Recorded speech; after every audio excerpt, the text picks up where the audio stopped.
I want to try a little experiment to kick things off today. It's a scenario you've probably, entertained 1,000 times. In the shower, staring at the ceiling at 2 in the morning, stuck in traffic. Just close your eyes for a second, assuming you aren't driving, of course. Imagine you wake up tomorrow.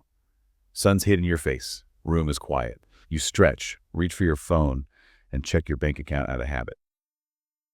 And you see a number that just makes your heart stop. You're a millionaire. And I'm not talking like pay off the credit card money. I mean, never work again unless you want to money. The constraints of your reality, they've just evaporated. Now, here's the real question. Not what do you buy, but how do you speak? How do you construct a sentence about your life when all that pressure is just gone? It is the ultimate what if, isn't it? It's the universal daydream. It is. And usually we treat that as just, a bit of escapism. But today, we're looking at a source that treats it as a rigorous academic exercise. We are diving into a really unique piece of content titled Imagining Wealth, a conditional English masterclass. Mm-hmm. Or, as it's kind of informally known, if I woke up as a millionaire in English. Right. And I think the natural reaction when you hear that title, especially if you're a native English speaker, is to think, okay, so it's a vocabulary list. Here's the word for yacht. Here's the word for butler. That's exactly what I thought. I Yeah. went in expecting a lifestyle brochure disguised as a lesson. I was ready for all the glitz. But what we actually found is something much more profound and honestly a little surprising. It poses as an English lesson, right? Specifically for mastering grammar. But when you peel back the layers of how it teaches that grammar, it becomes this fascinating psychological study. It looks at how sentence structures, conditionals, let us articulate our deeper values. It's like a Trojan horse. You open the gates for the grammar lesson, and a whole philosophy of life comes rolling out. So our mission for this deep dive is to explore what I'm calling the grammar of dreaming. We're going to look at the linguistic mechanics of the conditional tense, the specific vocabulary the source uses to define wealth, and how this all creates a framework for what it calls confident self-expression. And that term, confident self-expression, is really the anchor here. We aren't just talking about conjugating verbs correctly. We're talking about how language lets us prototype a version of ourselves that doesn't exist yet. So let's get into the nuts and bolts first. The source material is built entirely around these conditional sentences. Mm-hmm. For those of us who, haven't been in a grammar class for 20 years, can you just refresh us? What are we actually dealing with here? So specifically, the source focuses on the second conditional. That's the structure we use for hypothetical situations, things that are, unlikely or impossible right now. The formula is usually if I were, followed by I would. If I were a millionaire, I would buy an island. Yeah, exactly. Now, to a native speaker, that just flows. You don't even think about it. But think about the cognitive leap that requires. Most of the language we use is in the indicative mood. I am hungry. The car is red. It's grounded. It's just facts. Precisely. It maps the world exactly as it is. When you switch to the conditional, you are essentially stepping off that map. You're decoupling your speech from your immediate reality. The source material highlights phrases like, if I were, I would, and even I would like to. The source makes a point of saying this is fun and engaging. It sells it as a game. But you're suggesting this specific grammar is actually doing some heavy lifting for the brain. It is. I mean, think about why people get stuck when you ask them, what do you really want out of life? It's a terrifying question because reality just immediately puts up roadblocks. I want to travel, but I have a mortgage, or I want to paint, but I'm not good enough. The but is the dream killer. Exactly. The conditional tense removes the but. The grammar itself provides a safety net. When you say, if I were, you're signaling to yourself and everyone listening, hey, we're just playing here. This isn't real, so don't judge the logistics. You don't have to explain how you got the money. The grammar gives you permission to just inhabit the outcome. That's a really valuable distinction. It bridges the gap between what is and what could be without demanding a business plan. It's like a flight simulator for your life. Right. And for a language learner, that lowers what we call the affective filter. That's the anxiety that just shuts down learning. If you're practicing for a job interview, the stakes are high. You mess up, you don't get the job.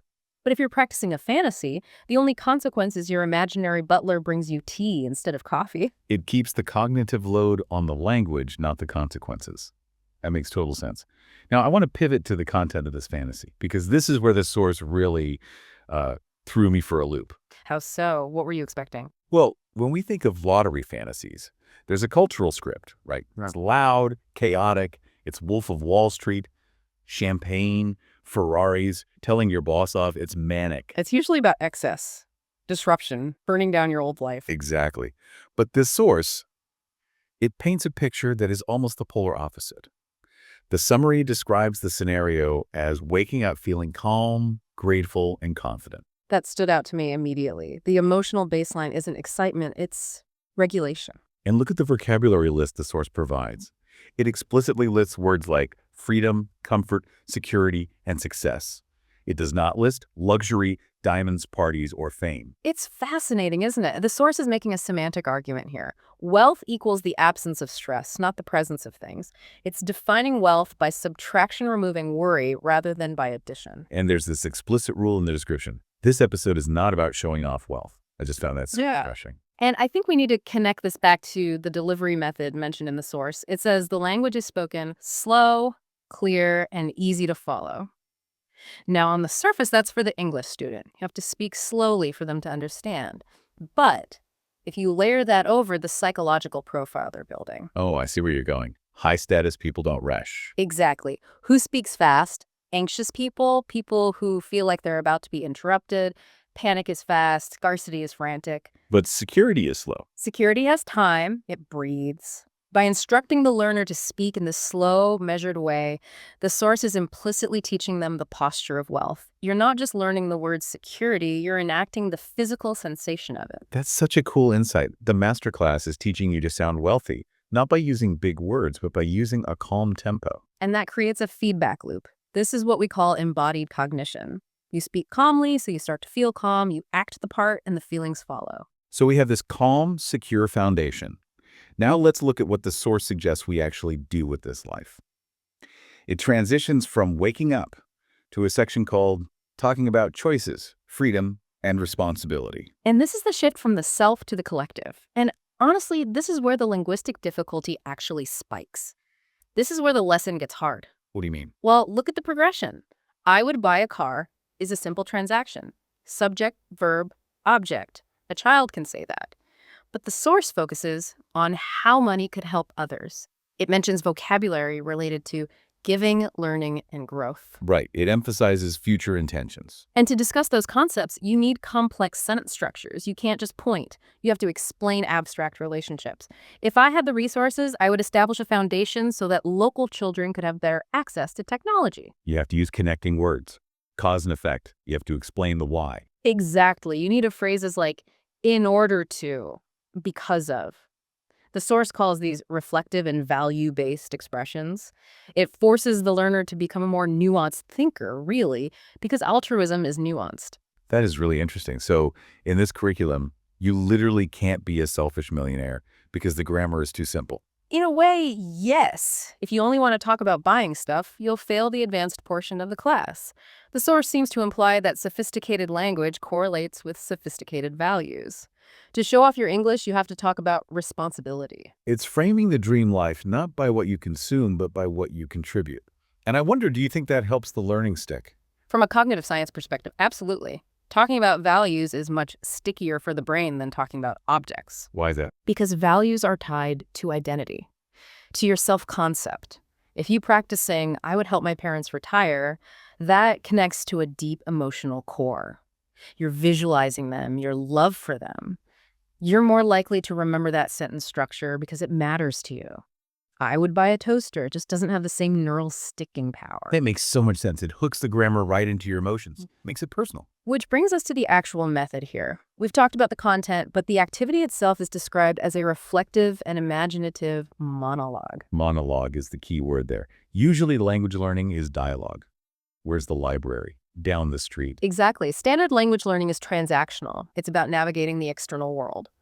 But a monologue is intrapersonal. It's internal. You're talking to yourself. Yeah.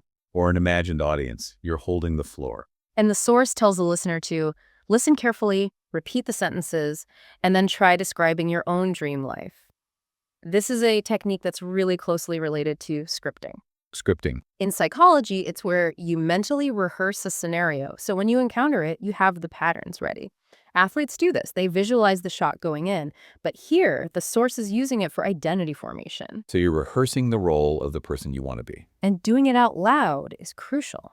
There's a magic that happens when thoughts cross the threshold of the lips. If you just think, I want to be free, it's just a vague cloud in your brain. It's ephemeral. But if you have to construct the syntax, breathe, and vibrate your vocal cords to say, I would use my time to write a book, you've made that desire concrete. The source links this explicitly to confident self-expression, which is a huge takeaway. We often think confidence is something you're born with, a personality trait, but this suggests confidence is a byproduct of vocabulary. Oh, absolutely. Think about the insecurity we feel when we travel to a country where we don't speak the language. You feel small, you hesitate, you point at things. You feel like a child, helpless. Because you lack the tools to express your inner reality. The source is flipping that. It's saying, if you can articulate a high-status, complex, emotionally regulated reality in a second language, imagine what that does for your confidence in your first one. It's like resistance training for your self-esteem. Exactly. If you can confidently explain your philanthropic foundation in a foreign language, then just ordering a coffee or speaking up in a meeting at work is going to feel like nothing. I love the structure the source provides, too. It doesn't just say, talk about your dreams. It gives a roadmap, wake up, feel calm, realize what's happened, reflect on happiness, and then plan for purpose. It structures the imagination, and that is so important because unguided imagination can be really anxiety-inducing. The paradox of choice. Yeah. If you can do anything, you often do nothing. Right. If I say imagine anything, you just freeze. Too many options. But if I say imagine you are safe, and now imagine who you help, I've guided you through a logical emotional progression. Shock, acceptance, gratitude, contribution. That's a very mature way to process any big life change. You know, as we're analyzing this, I'm realizing this English masterclass is better life advice than half the self-help books out there. It certainly strips away the noise. By forcing the language to be simple and natural, as the description says, it forces a kind of essentialism. You can't hide behind jargon. Simple, natural English. Sounds easy, but it's the hardest thing to do. Well, Blaise Pascal once apologized for writing a long letter because he didn't have time to write a short one. Simplicity takes clarity. And when it comes to our dreams, we often overcomplicate them because we're afraid to just state what we actually want. We hedge. I'd sort of want to maybe start a business if the economy's okay and We dilute it, but the conditional structure, if I were, I would, it's direct. It cuts through all that hedging. It demands a decision. You have to commit to the verb. So let's just recap what we've uncovered. We have a source that uses the grammar of the conditional to create a safe space for the mind. A sandbox mode for life. Right. It redefines the vocabulary of wealth from stuff to states of being, calm, security, freedom.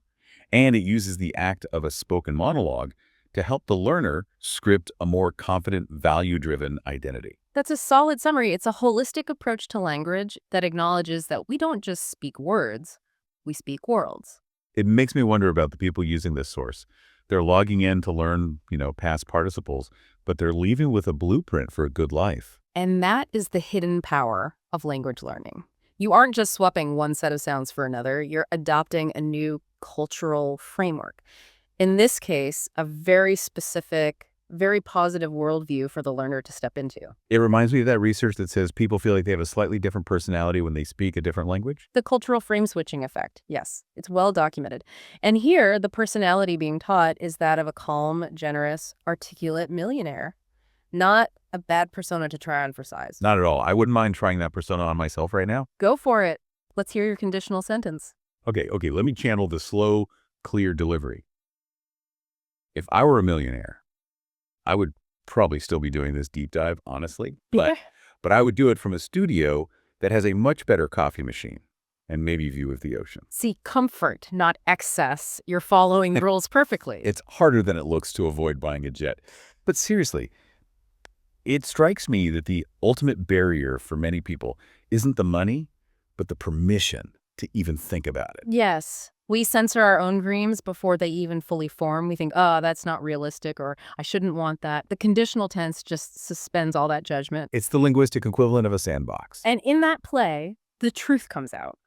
You might find that when you strip away the how, the what is surprisingly simple. You don't want the mansion. You just want time to read in the morning. Which brings us back to the source's prompt to describe your own dream life. And this is the provocative part to end on. We tend to think that our reality shapes our language.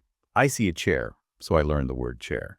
But this source, and a lot of linguistic theory, suggests it might work the other way around. The Sapir-Whorf hypothesis, the idea that the language we speak shapes the thoughts we're even capable of having. Exactly. So here's the thought I want to leave you with today. If language shapes reality, are we limiting what we can achieve simply because we lack the vocabulary to describe it accurately? That really is the question. If you can't articulate the dream, can you ever really build it? Perhaps the first step to a different life isn't getting the money. It isn't winning the lottery. Maybe the first step is just finding the precise words to describe the freedom and purpose you actually want.